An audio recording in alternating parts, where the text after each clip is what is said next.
রাধা আর কৃষ্ণ ঠাকুরের ছোট্ট গল্প। একদিন সকালে রাধা যমুনার তীরে ফুল তুলছিল। হঠাৎ সে দেখতে পেল তার ফুলের ঝুড়ি কোথাও খুঁজে পাচ্ছে না। রাধা খুব চিন্তিত হয়ে পড়ল। ঠিক তখনই কৃষ্ণ ঠাকুর বাঁশি বাজাতে বাজাতে সেখানে এলেন। তিনি মুচকি হেসে বললেন, রাধা, তুমি কি কিছু খুঁজছ? রাধা বলল, হ্যাঁ কৃষ্ণ, আমার ফুলের ঝুড়িটা হারিয়ে গেছে গি।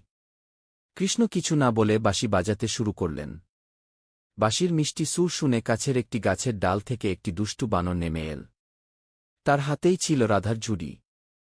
বানরটি লজ্জা পেয়ে ঝুড়িটি রাধার হাতে ফিরিয়ে দিল। রাধা খুব খুশি হয়ে কৃষ্ণকে ধন্যবাদ জানাল।